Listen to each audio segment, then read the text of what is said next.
podcast that you're about to hear contains acts of sex and violence. The hosts do not claim to be experts on the subjects that they present. Listener discretion is advised. Twisted Blue LLC presents Brutal Nation, a podcast dedicated to lesser-known serial killers, acts of crime, and torture. My name's Scott Alexander, and right across from me is Miss Tammy Underwood. Say hi, Tam. Hi, everybody. All right, so today I got one that's pretty special. I'm waiting. I see you over there with bated breath wondering who I found for our killer couple. Yeah, only because you've kind of been hinting at it a little bit, and you're like, oh, I can't wait to share this one with you. Now, okay, so while this one here didn't rude me out as much as the Toy Box Killer, yeah. it still rooted me out pretty good. It's really weird how I keep, because you actually picked this one up yourself. I did. Yeah, because I gave you Toy Box because I was like, I can't do this one. So maybe here in the States, these are less known serial killers. Right, because I've never heard of them. Right. When you told me their names. But in Canada, especially on the east coast of Canada, they made a huge impact. Okay, so maybe the east coast of the U.S. knows more about them, too, because, that area. It could be. Yeah. So I've got for everybody today, for killer couple. Let's hear it. Paul Bernardo and Karla Homolka. That's my killer couple. And I got an opening quote for everybody. It goes, "She asked for my love and I gave her a dangerous mind." And that's from the late, great David Bowie. Wow. See, now you're setting a stage. I am. I mean, 100%. The lights have dimmed. The curtain's risen. I'm waiting. Oh, yeah. Bated breath. One of the sickest series of crimes as well as an injustice that has gone down in Canadian history, as well as a black mark on their country. Wow. After researching this killer couple, I learned that the entire country of Canada was appalled by what happened to these two. So let's jump in. Let's see why. Yeah. It'll all play out. Sorry, freaking allergies are killing me. Still, I can't wait until everything freezes over and dies. Yeah, and they say this fire season's going to be bad, too, again. Yeah, that's what they were saying. So, Paul Bernardo was born August 27th of 1964 in Scarborough, Ontario, Canada. That's the eastern part of Canada. Right. He also operated under the name of Paul Jason Teal, and we'll get to that. Okay. As he was dubbed the Scarborough Rapist and Schoolgirl Killer. Wow. Oh, yeah. Is that before he got with her? Part of it. Okay. No, because I'm trying to, in my head. His wife, Karla, was born Karla Leanne Homolka, and she used the alias Leanne Teal, and she was born May 4th of 1970. And I'm probably going to mess the name of this city up. So probably. Canada, Ontario, please don't be upset at me. Mrs. Olga? Mississauga? Mississauga? Yeah, kind of. Yeah, I'm probably butchering it. That's in Ontario, Canada. Her other aliases that she used were Leanne Bordellis and Emily Bordellis. Now, you're probably wondering where that came from. That's from her current husband. Oh. That's right, a serial killer with a current husband. Now but you're going to find out why. I know, you're going to find out why. Don't worry. Yeah, no, I mean, because my mind goes everywhere. So, Paul's early life... Paul's father, Kenneth, fondled a little girl and was convicted of child molestation in 1975. Okay. So that already sets the scene for So sex his dad's abuse. a child molester. Oh, 100%, Got it. yeah. He also sexually abused Paul's sister as well. And so he's a kid. This is all going down. And because of all this, his mom withdraws from family life and starts just living out her life in the basement. Kind of really separate from the family. Sounds like she might have had a mental break or like a nervous breakdown or something. And that's what I'm thinking, because I know that, in a lot of the things that we research, I try to put myself in their shoes. Right, exactly. Me too. And I would think, given the year that the kids were born, that was mid-60s, early 70s. Right. Yeah. So the parents probably came from a time where people just didn't get divorced. And they didn't talk about things like that. Right. I mean, it was one of those things like that. We know that, dad's sexually abusing the sister. In the bedroom playing with the sister, but we don't talk about that. Exactly. Yeah. So they, at the time, they lived in Scarborough, Ontario, and from what I understand, it's a suburb of Toronto, Canada. Okay. In the book Lethal Marriage by Nick Prone, P-R-O-N, Paul's described as a happy boy who smiled a lot, and he had these cute dimples and really good looks, and it's a very Wow. sweet smile. He was a perfect child. I mean, he was always polite to everybody and well-mannered. He did really good in school and, quote, looked really cute in his Boy Scout uniform. So we're talking like what we could really consider like the all-American kid if he was here in America. Yeah, but it doesn't say anything about him being withdrawn from other students or anything like that. Right. It doesn't, he wasn't shy. It doesn't say anything about him being shy or kind of like, I'm afraid of, loner or alone. yeah. Yeah, nothing like Huh. that. This is a guy who's out there. He gets along with everybody. He's a normal, like I said, if they lived here in America, it'd be this is the all-American guy. Yeah. But in Canada. So I guess Wow. the all-Canadian guy, Okay. that's because they're not in America. Yeah. That's why. Eh? Under that sweet facade, however, Paul had developed a dark sexual set of fantasies. He enjoyed humiliating women in public and beating the women that he dated. Wow. And when Paul was 16, his mother told him that he was conceived when she had an extramarital affair. And Paul was disgusted. And he began to actually openly insult her. Okay. Now, bear with me, boys and girls, because I smoke. And I'm smoking a cigarette while we're doing He this. is very much so. Damaging really good mics. Yes. I think this contributed a lot to his abuse Right. of women. Because, his mom is sitting there pretty well saying, you're a bastard child. I went out, I had an Yeah. affair, and boom, I had you. And then now he's looking at this mother figure as a slut, and you know what I mean? Right, And because he's so openly that's- insulting her. Yeah. I mean, because she totally like knocked herself off that, that pedestal of somebody to look up to. You know what I Right. mean? Like, I had an affair. You're the product of that affair, so I wasn't that great, So, Exactly. Yeah. And I feel this was him trying to get some kind of catharsis from what his mom told him. Yeah. And I'm talking like the beating and the Oh, yeah. raping and being violent. I think that contributed a lot to it. Yeah. It almost sounds like, and I hate being bringing this up because I've researched one that it kind of plays into too, the Madonna whore complex. Yes. Yeah. Yes. Very much so. Yeah. Okay. So Paul is well educated, by the way. He attended Sir Wilfrid. I'm trying to pronounce the damn name. I think it's Laurier, Laurier. Yeah. Laurier, yeah. Well, apparently I can't. Lawyer or something like that. Something Yeah. like that. Collegiate Institute, and then Okay. he later went on to the University of Toronto, Scarborough in 1982. Wow. So he- he's educated. Right, and then he went to work for Amway. Oh, wow. Now, keep in mind, we're talking the 80s, so Amway is really big. It is, and that's like one of the biggest pyramid scams out, like multi-level marketing Right, companies out there. And so it takes a lot to really work for them for a while. right, exactly. You have to be very energetic. Exactly. He bought all the books and tapes from motivational speakers on how to get rich. I mean, because he's really working Amway. Oh, yeah. I mean, he's busting like working the his program. butt. Oh yeah. All the books, all the tapes, everything. Just trying to make his way. So part of this goes like this: Paul and his friends used to practice picking up women at bars. Okay. Which, hey, I was young once. I'm old as Oh, crap now.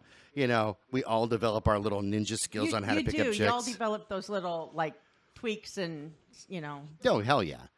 And for the most part, they were pretty successful at it. Okay. So we're talking successful, guys who are making a living.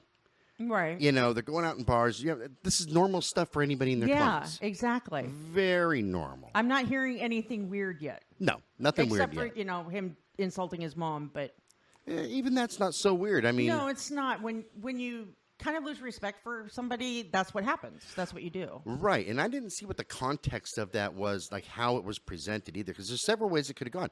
It could have been the mom went, hey, Paul, sit down. Look, I got a confession. Right. You're actually, and it may have been that he was, feeling bad about what his dad had done and said, don't feel too bad about your dad because you're not actually his kid. I had an extra, or it could have been like, you know what? You're a piece of crap. Yeah. And da-da-da. So we don't.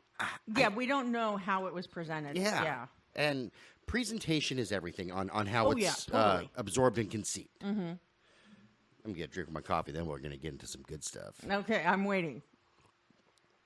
The only podcast people that smoke and drink and all kinds of shit while we're doing this, right? No, we're probably not, but Well, drinking coffee. At least. Yeah. So, in October of 1987, he met Karla Homolka. And from the start, they were very sexually attracted to each other. And this was unlike any woman he'd ever known. So like a love at first sight. Oh, yeah. Okay.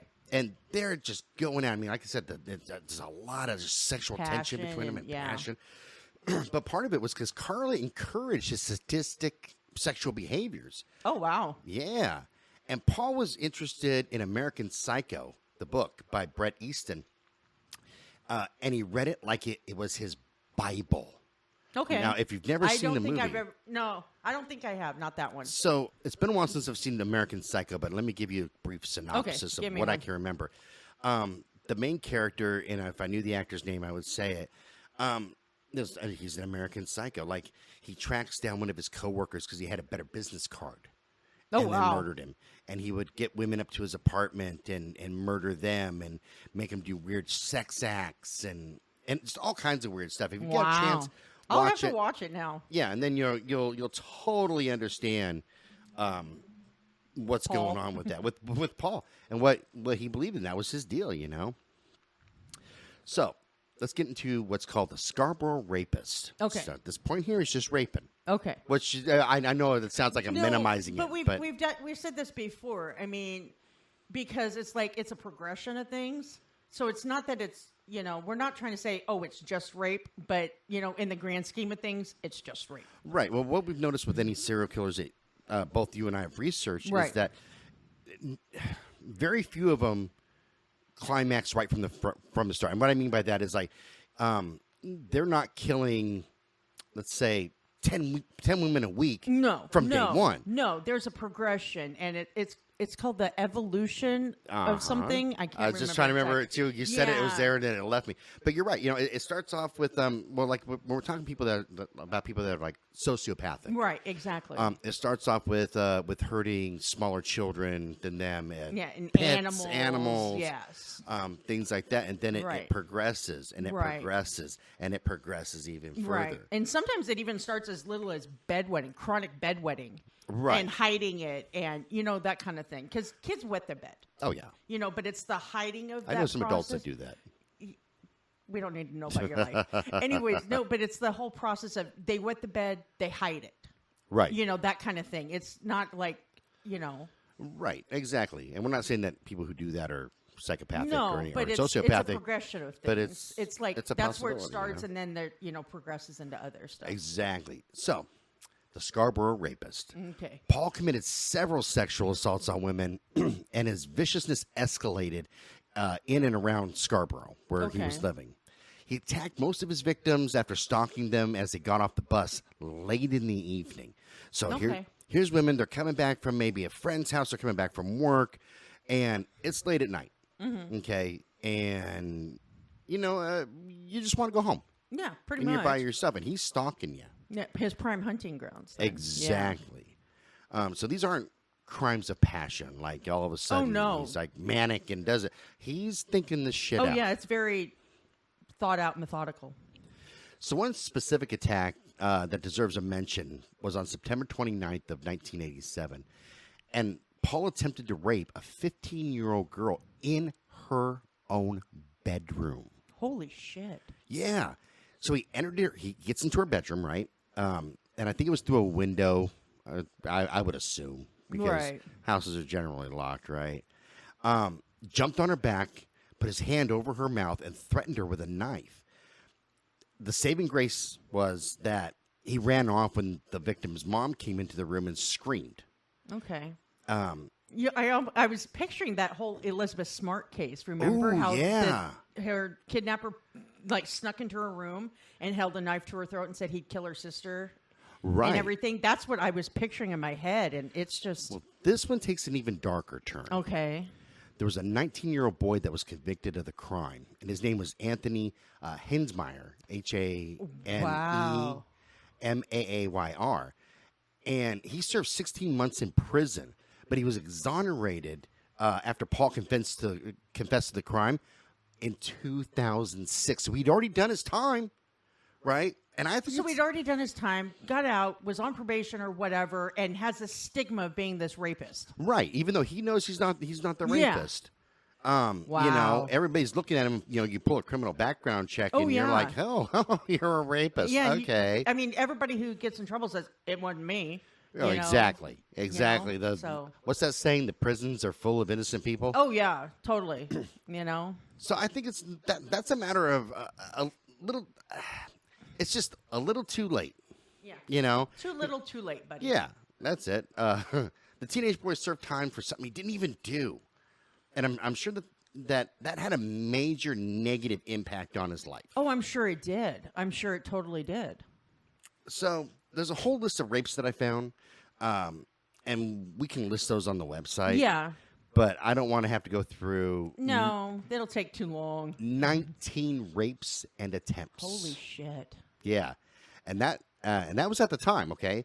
And Paul was questioned about the rapes. So what's the time frame of those 19, does it say? It did, but I didn't write down. But we're talking in the 80s up until the 90s. Okay, so it was like several years then. Right. It's over the course of several years because they start happening more frequently. Right. So the cops are catching on. And like I said, Paul was questioned about it. Mm-hmm. Okay, but he's a smooth talker. Yeah, he's a smooth talker, man. Yeah. We're not talking somebody who's getting all shady and shifty and kind of jerky. Going, oh no, it wasn't me. This dude knew his shit. Oh yeah. Smooth talker. Well, he'd taken all those classes and well-educated himself on public speaking, and Exactly. You can't sell Amway if you're not a good public speaker. How not to be nervous and shit. Exactly. Yeah. So he gets questioned. They say, you can't be him. You're not a suspect. Get the fuck out of here. Yeah. So let's fast forward a little bit, okay? Mm-hmm. This is when he becomes the schoolgirl killer. This is when he's going to start murdering. Wow. In the summer of 1990, and this was according to Karla, by the way, Paul had become attracted to her sister, and her sister's name was, coincidentally, Tammy. Yeah, scary, but okay. Feel safe now? Yeah. Okay, good. Let's go with that.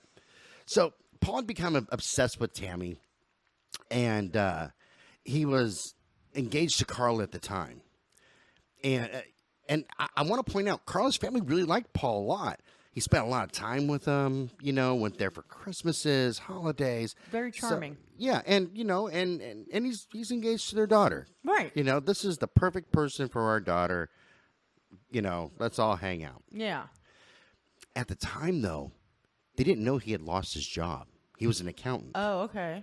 So what he was doing to make money is he was smuggling cigarettes across the border into the U.S. Okay. From Canada. And Karla's family had no idea about that. Okay. So he would peer through Tammy's window and would even enter her room while she was sleeping and masturbate. Oh my God. I'm getting the chills. That's just, that's like my biggest fear. Waking up to somebody standing over me. So you ready for it to get even creepier? Okay, go. Okay, so this is Karla's sister, right? Right. Karla helped Paul getting into Tammy's room by breaking a window so he could get in. Oh my goodness, no. Uh-huh. But then you'd already said how she fed his dark fantasies. So. Oh, very much so. Yeah, so it's not really surprising, but holy shit. Yeah. Now, according to Karla, the next thing that happened was so that she could minimize the damage. Okay. We're going to get to that. So, in July of that year, and this part here is actually according to Paul, they served Karla's sister Tammy a spaghetti dinner laced with Valium, and that was stolen from Karla's job. And we'll get to her job in just a moment. And Paul began to rape Tammy, but after about a minute, Tammy started to wake up. Oh shit. Yeah, so that's all done, right? Yeah. Okay, so later on, Karla stole a drug called halothane, and it's a strong anesthetic. And at the time, she was working at a veterinary hospital. Okay. Martindale Veterinary Clinic. And keep in mind, Tammy was only 15 years old. Right. So, this is where it starts getting a little sick. On December 23rd of 1990, after Karla's family Christmas party, so, her and Paul throw a big Christmas party for the family, Paul and Karla drugged Tammy again. Holy shit. And this time here, they used the halothane. Yeah, which is stronger. Oh, yeah. So at that point there, both Paul and Karla raped her while her parents were sleeping upstairs. They take Tammy down to the basement. Holy no. And that's where she's knocked out. They remove her clothes, and they both raped her. Holy no. Shit, no. Now, how do we know it was both of them? Because they videotaped themselves doing it. Of course they did. But nobody's going to find the videotapes yet. Okay. Okay, so I just want everybody to keep that in the back of their mind. Yeah, of course they did, though. That's just so fucking gross. Yeah. So the really messed up part is that Tammy later choked on her own vomit and died before they called 911. And it says that she had a chemical burn on her face. Tammy did. Okay. Okay. And so they call 911. Okay. And paramedics, police, everybody show up. And her death was ruled accidental. All right. Because she had been drinking. Right. And that must have been how she died. Oh. Okay. So she was drinking. They're saying she was drinking at the Christmas party. That's what I believe that I read was that because she was known to go out and party. And, okay. So no autopsy was done then? Probably not. Okay. Because that's what I'm wondering. It's like, okay. It's like, but if she's been known to be a wild child too. Right. Then, I can see that now. Right, and I'm not sure if I put this in here, and if I did, then I'll skip it when I get it.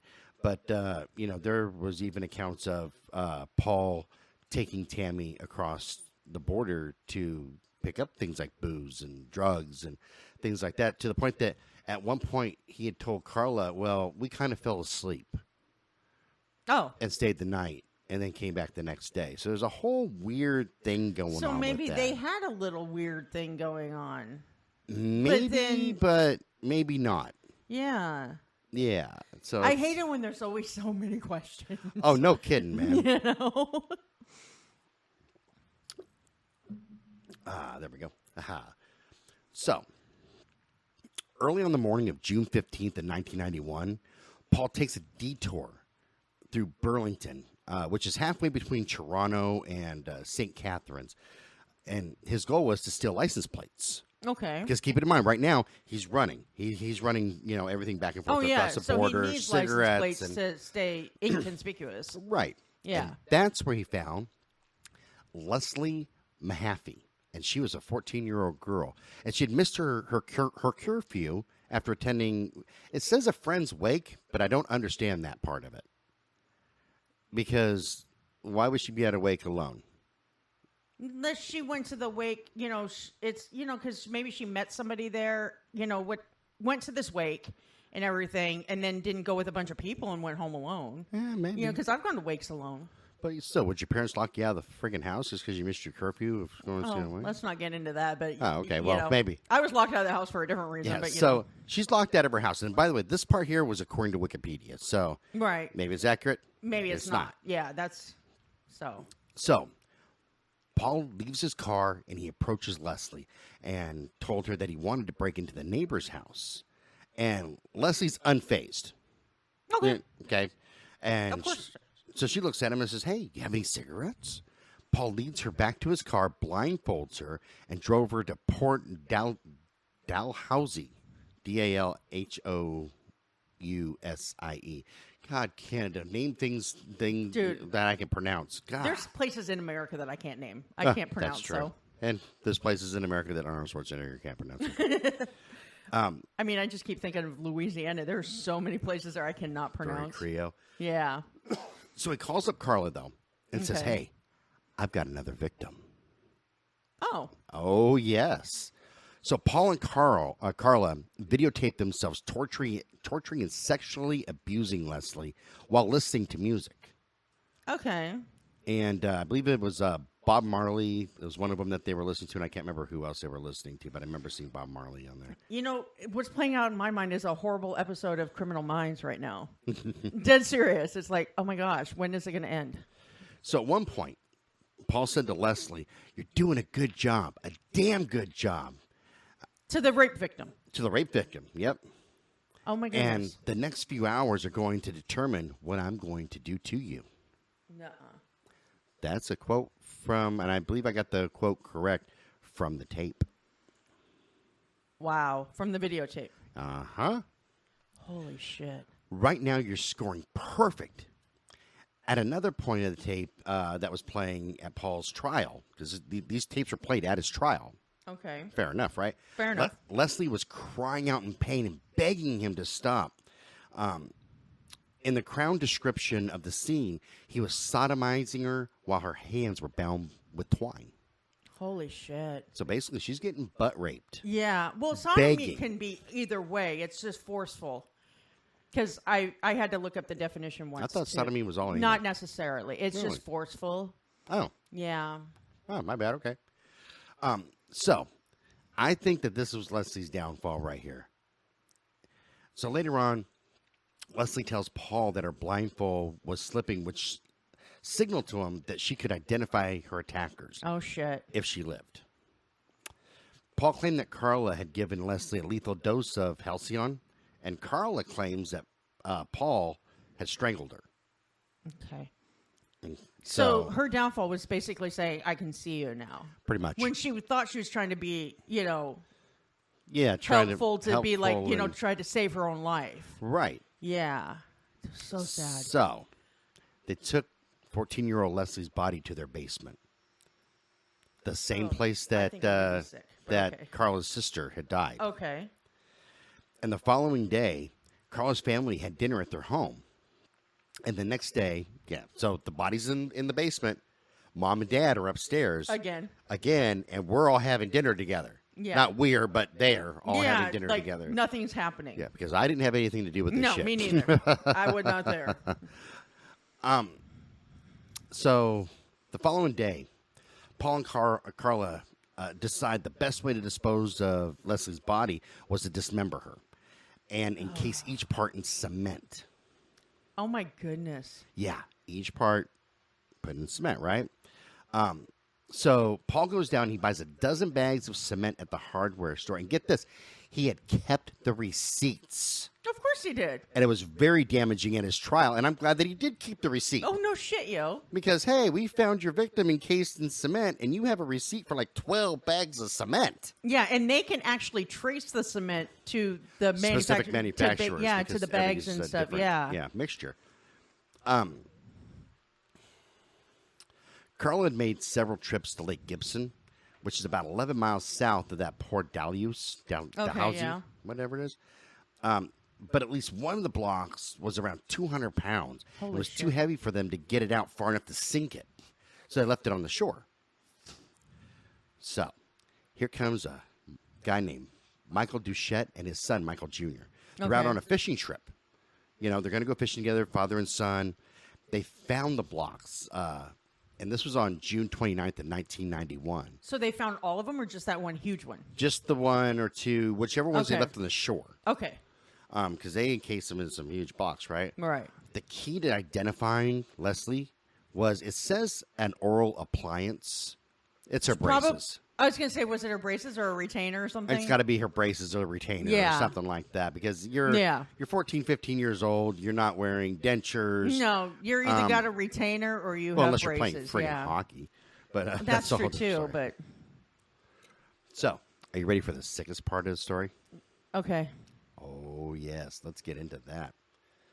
So we'll get into the total body count and everything. Well, let's just do that now. How about that? In total, there were 3 to 4 deaths that they could prove, Okay. 13 rapes at least, Okay. and 6 attempted rapes. Okay, so wait a minute here. 3 or 4 body counts, you said?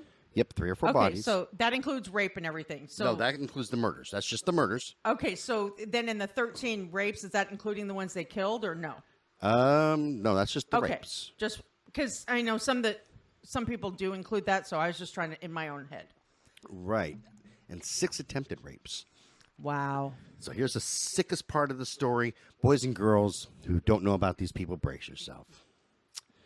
Karla Leanne Homolka got a plea deal which dropped her conviction from murder to manslaughter.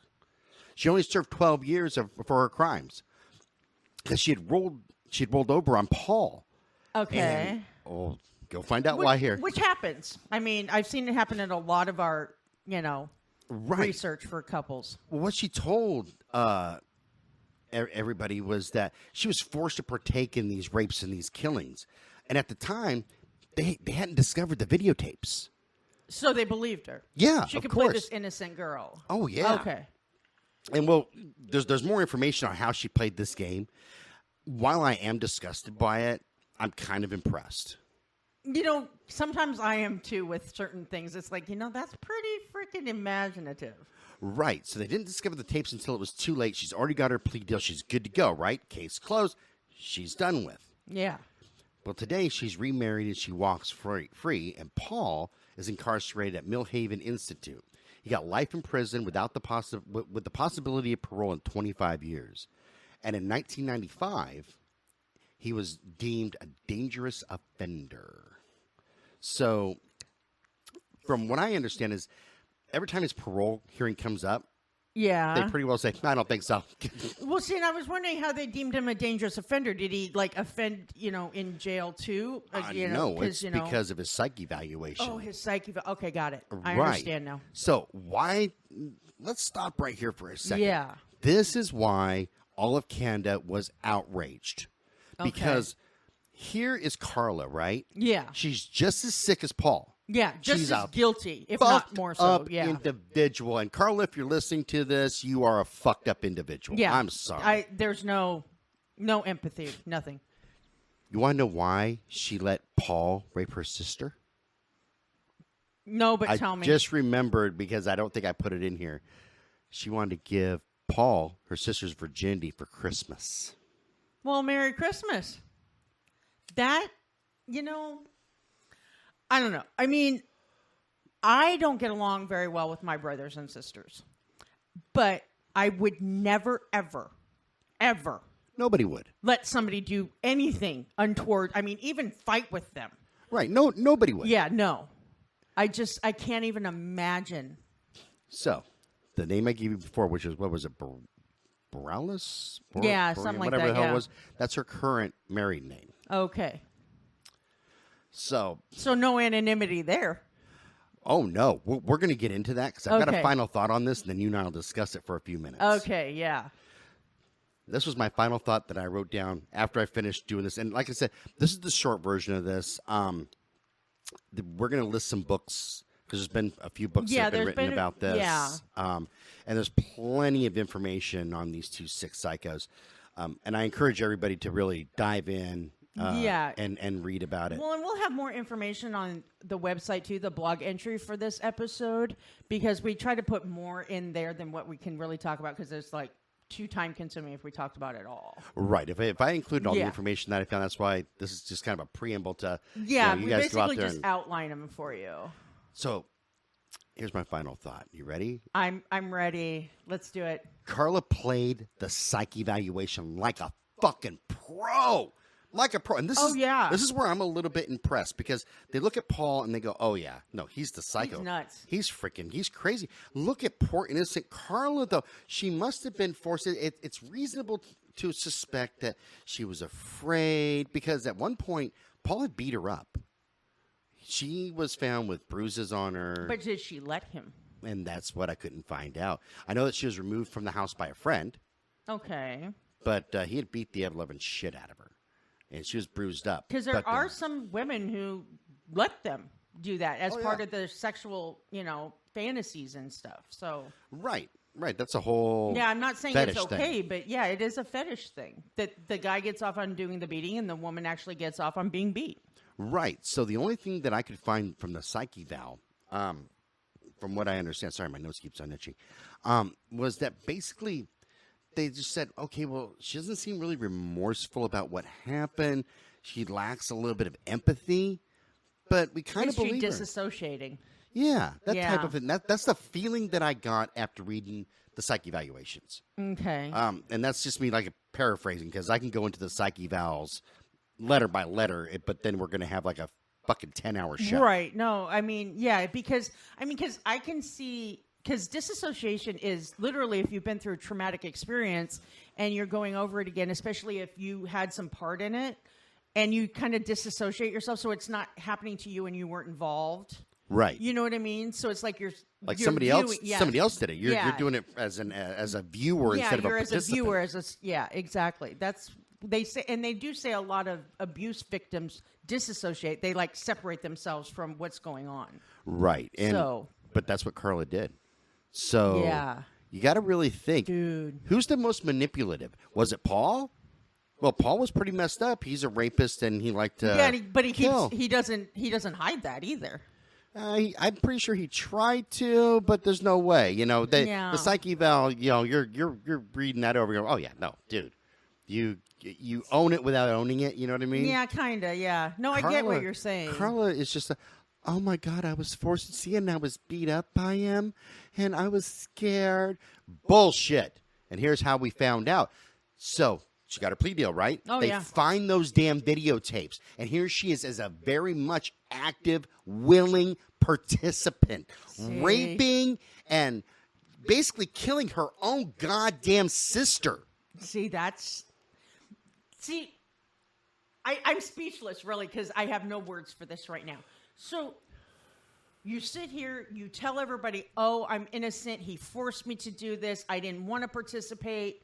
You know, basically, if I could have helped them, I would have. Oh, yeah. I wish I could have helped those poor innocent girls. Type of bullshit. That's bullshit. Did it say how long after her plea deal and everything was signed that they found these tapes? Was it like... Probably did, but Oh, no, because, I mean, I'm wondering, like, did it happen after she was already in jail? And you know what I mean?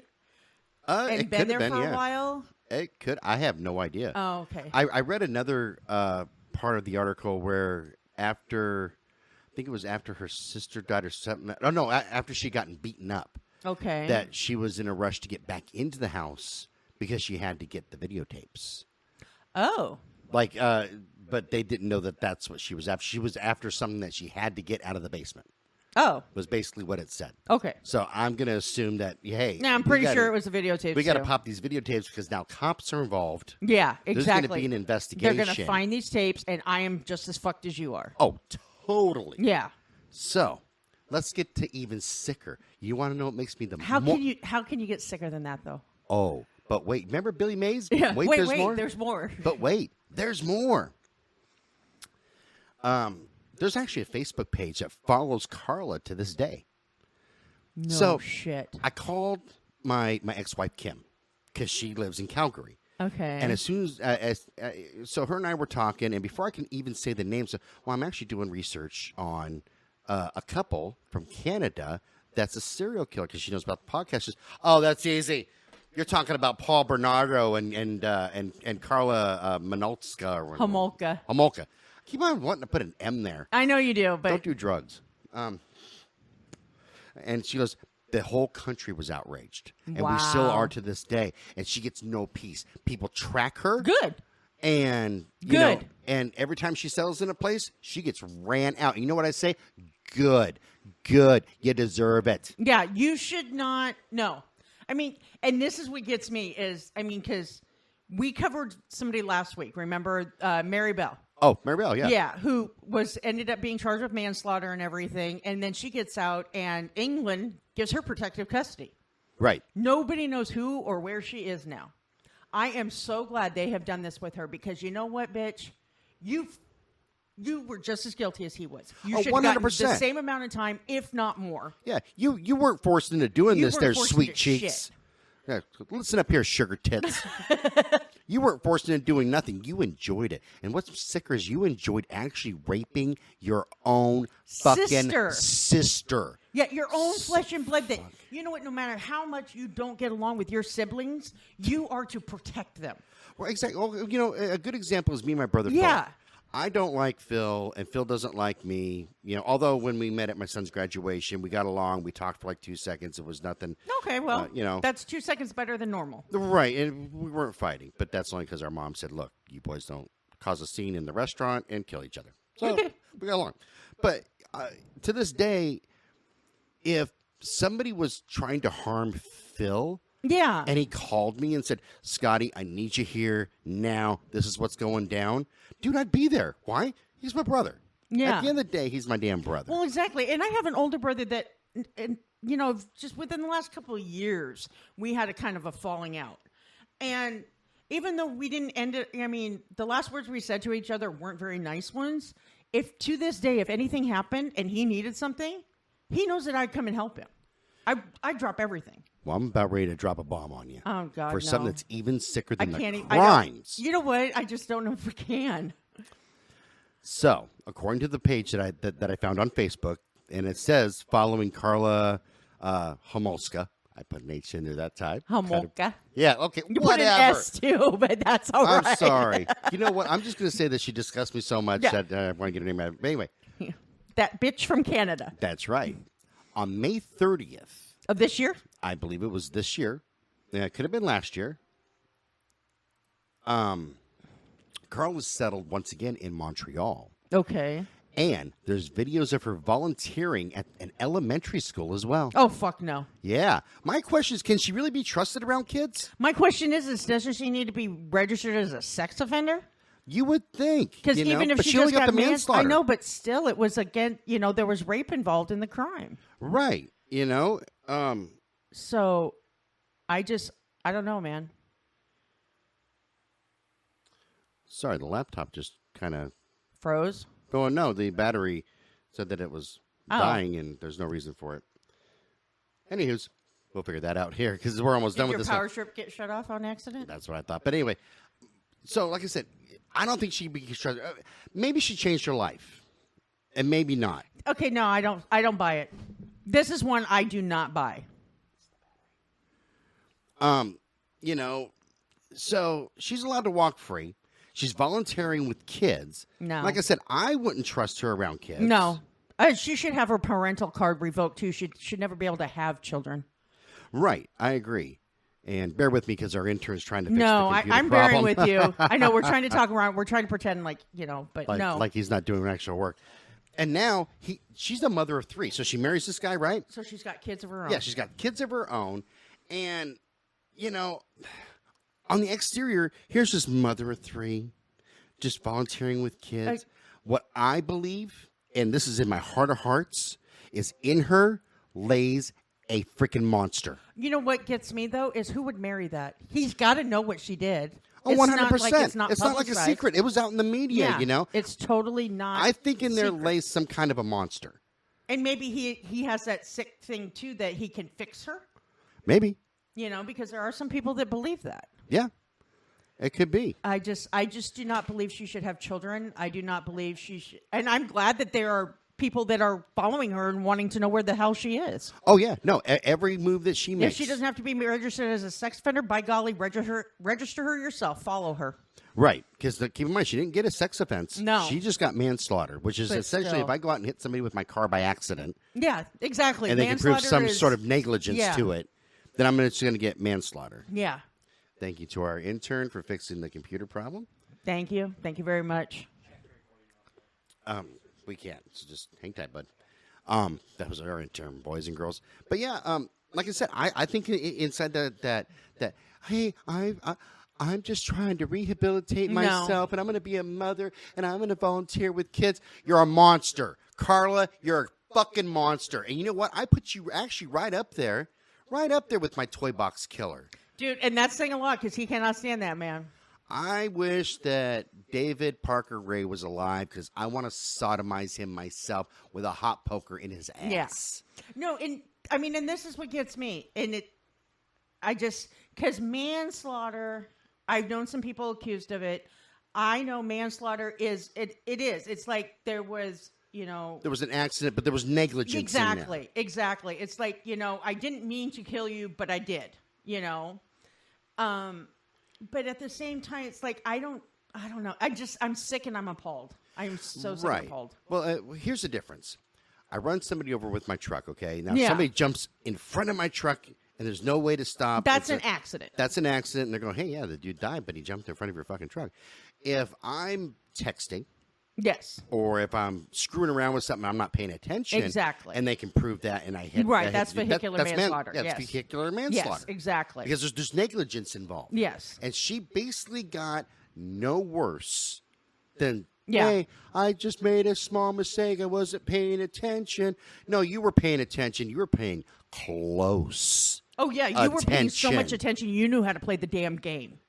Like I said, while I say that, I am impressed with her being able to fool the psyche. Yeah, valve. she played the system. Right. She played the fucking system. If you read how most psychologists do psyche valves. Yeah, it's a 20-point system that's based, and it's not like, you answer this question, it's this. They take your cumulative answers, because I looked this up. I tried to get a copy of this test, and you can't get it anywhere. But they ask these, there's 20 points based on it or whatever, and they ask these series of questions, and you can answer this one this way and this one this way, and they could be very similar questions, but people don't realize that. There's if they're actually a couple of different crazy tests that they do, and some of the more extensive ones reword the question, but you won't know that it's reworded. Yeah, exactly. Because these are people that this is what they fucking do, and you might answer it like, "I like purple flowers," but it's going to ask you that same question. Yeah. And you're going to turn around, "I hate purple flowers." Yeah, and then, she knew how to play the game. Yeah, and the scoring base is up to 40 points. And when I heard this, I wanted a copy of these tests because I wanted to do it. She scored 5. Okay, I was out of 40. The lowest you can score, the lower the score, the better. Ted Bundy scored a 39, and he was the highest one they've seen yet. Oh, Ted owned his shit. 39. Ted owned his shit, though, man. But for her to score a 5, I'd like to know how she fucking did it. I want to know. So, Karla, I'm going to give that to you. I'm going to give you props on that. I really am. Email me. Let me know how you did that. Yeah, because that is actually quite amazing. Yeah. Because you only scored 5. But you know what? You're still a bitch. No, totally. Yeah, no. I just can't do it. We actually, I have nothing. When I was in college, we actually had to review that test. Oh, really? Yeah, because for those of you that don't know, and I'm not an expert on serial killers. No, but I mean, I do have a degree in psychology. I got a bachelor's degree in psychology, but But that was not. It's not like you went on to pursue that as a career. I'm actually so. I'm an entertainer. That's all I am. Exactly. I actually use it in my music business, but we reviewed that test. And one thing I'm good at is picking up on patterns. It's just how my brain works. Yeah. So that's how I figured out that, okay, these are they're all very similar, but they're asked differently. Yeah. And it's to trip you up, especially you're in trouble. So you're in a high stress, high pressure environment already. So what happens to your mind when you're high stress or high pressure? There's a thing called the lizard brain. Right. And that is the very primal parts of your brain. Right. You're at fight or flight right now, though. Yes. So you're high pressure. Now they're going to give you this test. She kept a calm enough and cool enough and thought this all through, takes this test, and scores a 5. You know what that tells out of me? 40. She's the ultimate sociopath. And she's not stupid. Okay, No. Karla, by the way, even though I've been making fun of you and calling you all kinds of horrible names, sweetheart, you're a genius. You're a genius. Yeah. Good job, sugar tits. You are a fucking genius. And no, that to me says ultimate sociopath. Oh, 100%. Yeah. Totally. Yeah. And that also tells me that she can stay that calm under those pressure conditions. She really didn't give 2 craps. No, she didn't give 2 fucks about anything. About her sister. Which about Leslie. About the other ones that they killed. You know what it also tells me? It also tells me that I don't believe that he beat her without her wanting it, or you know what I mean? Could be. Because I believe maybe she didn't want it to a certain extent. I'm kind of 50-50 on that, though. But, because you got to think of the dynamic that's going on there. They're both involved in this, so it could also cause a very stressful environment. It could. And Paul's got that history of beating up women. Yeah, and he's the alpha, which means she would be the beta. She would be the submissive in this group. Usually, but if she's actively raping and enjoying it, that really doesn't make her a submissive. Yeah, that's where I had a problem with it. Like, seriously, tearing it apart in my head, Yeah, because I'm like, really, it's not falling into the same patterns that we're used to right now. Like, it would be a little bit different, and I want to get a hold of the tapes. I'm not sure if they're public domain or not. They might be. Yeah, and that's what we have to have our researchers look at. Well, and you know what's really weird? It's because it's a different country. It might not be. That's the only thing I'm thinking. I might have to fly to Montreal. I don't know. Yeah. But or Toronto rather. I don't even know if that's close to Montreal. Honestly, I've never been to that. I've never been to that place. I've been to like BC and I've been to Alberta. I've never been there. Anywho's, it's one thing if we can see a pattern of where Paul is going, okay, this is what you need to do. Like, you need to do this to this victim. Right. You know, and I'm saying victim to cover them all. Or you need to do that. And her actively going, hold on, let me do this. Yeah. Hey, wait, this sounds better. Yeah. There's a big difference. Or even just sitting there and enjoying the view. Yeah. Because I know that if I was watching that happen, because I have a hard time with torture. Yeah. That's why I can't watch, we talked before that we're huge horror movie fans, but I can't watch things with torture like Hostel. Yeah, I've never seen the Hostels either. You don't want to. It's just rooted me out. So I know that for me, if I was forced into doing it, to viewing. So I'm going to put myself in Karla's spot, but as a guy, if I'm forced to watch it, it's going to be obvious that I'm not enjoying it. Exactly.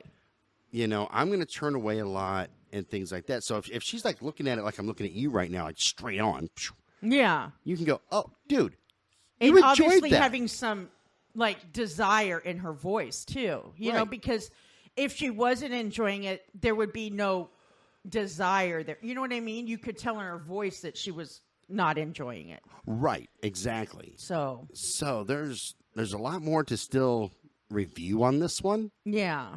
But, you know, I'm finding that a lot, that as we're going through them, we'll review it. It's like we'll come across something that we just can't put our hands on or get a hold of. So it's like we're like, oh, we need to do this, and then we'll revisit this one. Right. You know, so. And just for our listeners to let you guys know that we will be revisiting some of the ones with updates. Yes, we will be. And things like that, because our researchers only have so much time, and this is a show. Exactly. And we're on the show timeline. Must go on. Yeah. So this is as much information as they could dig up, and we're talking after a ton of research. This isn't like a 5-minute, like, hey, I found this.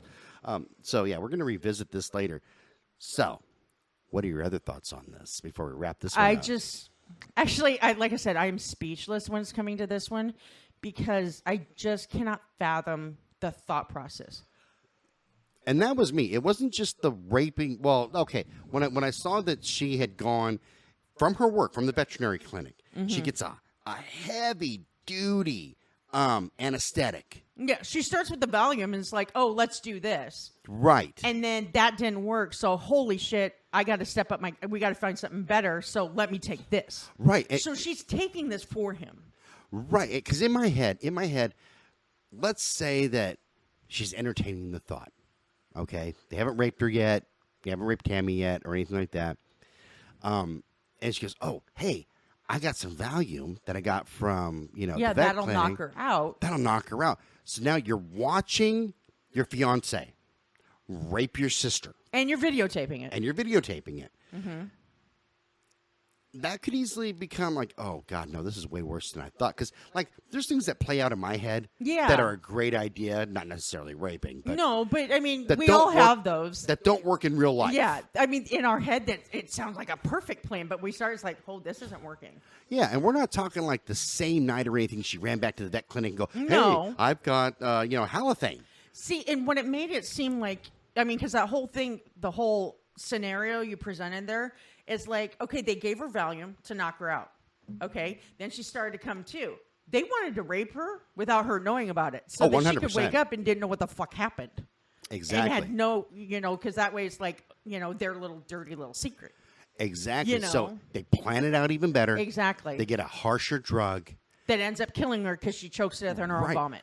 And keep in mind, her parents, Karla and Tammy's parents, are sleeping upstairs. They're not at their house. They're not in an RV. They're not at a fucking hotel. They're in their house, and they've got their daughter, her sister, in their basement. Torturing her. Raping her. Yeah. then she dies. I can't do it. I can't even imagine. So. And it's, how does she look her parents in the eye after that? Seriously. Exactly. How do you look your parents in the eye after that? That was my thought. That's what too. I'd like to know. It's disgusting. It is. It is. It's absolutely disgusting to me. And I couldn't even imagine being her parents. No. I mean, I couldn't imagine disowning my child, but I would disown her. Oh, 100%. Yeah. Yeah. It's just freaking amazing. Yeah. So, we're going to wrap this one here up. That was, yeah. Hopefully in the weeks to come, we're going to get you guys a little bit more information as kind of a we'll keep digging. Update. We'll have our researchers keep digging. Keep on a digging. So, this has been Brutal Nation, copyright 2021 by Twisted Blue LLC and Twisted Blue Productions. My name is Scott Alexander, like we said before, and right across from me is Tammy Underwood. You can also, please, by all means, especially if you're one of our Canadian listeners, because we have that market now. We do. Send us an email on this because we would like to know your personal take on this. We do. I want to hear what, because we have our own here that we have certain thoughts about. Yeah. I would love to hear what, Canadian residents say about this. Oh, 100%. Yeah. Or anybody else. We're not saying, hey, if you're not Canadian, don't send us an email. No, but our email address is brutalnation.cast@gmail.com, or you can go on to the Twisted Blue website at www.twistedbluellc.com, and that's the production company's main website. Right. And if you send an email to them, or click on the Brutal Nation tab and fill out a comment or anything, you can contact us that way as well. Yeah, we're more than happy to discuss it with you and maybe even get you on the show, because I would like to have some guests. Me too. That, because we don't live in Canada. We don't. I would like to know what you guys are thinking about that. So I went on another rampage after the copyright thing. So let's do that again, right? Yeah. Jesus. At least we get some laughs towards the end. That's right. This has been a Twisted Blue production. Copyright 2021 by Twisted Blue LLC. All rights reserved. Talk to you guys later. Bye, everybody. Bye-bye.